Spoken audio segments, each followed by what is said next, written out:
भारत में छोटे छोटे बच्चे, छोटे छोटे बेबीज अपने मुंह से पहले कुछ शब्द मा, मा, पा, पा ही निकालते हैं, लेकिन बड़े होते होते कब में कब माता मॉम या मॉमी में बदल जाती है और पिता डैड या डैडी में बदल जाते हैं, पता तक नहीं चलता है। बहुत से इंसान शरीर से तो भारतीय है, लेकिन आज भी दिमाग से वो वेस्टर्न कंट्रीज के नक्शे कदम पर ही चलते हैं। उदाहरण के तौर पे डेड माने डेड। अंग्रेजी भाषा में डेड का मतलब होता है मरे हुआ इंसान। ममी माने शव। इजिप्ट नाम का देश तो हम सबने सुना है, वहां पर ममी किसको कहा जाता है? मरे हुए इंसान के शव को ममी कहा जाता है। अंग्रेजों ने कितना टेक्निकली काम किया है ना, हमने तो भगा दिया उन्हें, लेकिन आज भी ये अंग्रेजियत हमारे दिमाग पर राज करती है। तो इसी चीज के लिए मेरा आज आप सभी से अनुरोध है, हर बेहतर चीज की शुरुआत पहले खुद से होनी चाहिए, फिर घर से होनी चाहिए और फिर बाहर से होनी चाहिए।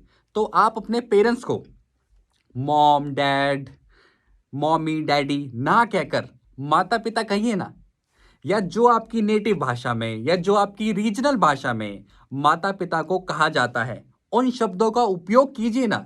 और जितना भाव, जितनी फीलिंग, जितना इमोशन माता पिता कहने में है, सुनने में है, बोलने में है, उतना इमोशन, उतनी फीलिंग इन पश्चिमी देशों के शब्दों में बिल्कुल भी नहीं है।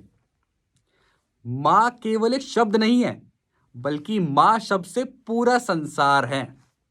पिता केवल एक शब्द नहीं है, बल्कि पिता एक ऐसे व्यक्ति है जो आपको पूरी जिंदगी बिना किसी शर्त के प्रेम करते हैं। बच्चों को ज्यादा से ज्यादा संस्कृति के बारे में बताया जाए, पढ़ाया जाए, समझाया जाए, ताकि उन्हें पता हो कि माता पिता को माता पिता ही बोलना है, ना कि ये मॉम मॉमी, डैड डैडी बोलना है। बेहद इंपॉर्टेंट बात, आजकल बहुत से इंसानों की ये स्टेटमेंट रहती है, इनफैक्ट ये मैंने भी सुना है, कि हमारे पेरेंट्स हमारे साथ रहते हैं हमारे घर में, बल्कि इसकी जगह आपकी ये स्टेटमेंट होनी चाहिए कि हम अपने माता पिता के साथ रहते हैं घर में, ना कि वो हमारे साथ रहते हैं। और भैया हम कौन होते हैं अपने माता पिता को रखने वाले? भाई हमारे माता पिता हमें रखते हैं आजीवन। तो यही सोच और विचारधारा हम सबकी होनी चाहिए। देखिए, स्टार्टिंग में थोड़ी दिक्कतें आ सकती है, लेकिन अगर आप माता पिता, माँ बाप, माते, पिताजी बोलना सीख जाते हो या आपको ये आदत लग जाती है, तो आपको तो अच्छा महसूस होगा ही, बल्कि आपकी माता पिता को भी आनंद प्राप्त होगा। तो जी, भगवान की ही देन होती है माता पिता और सब कुछ। तो भगवान का ही रूप है माता पिता।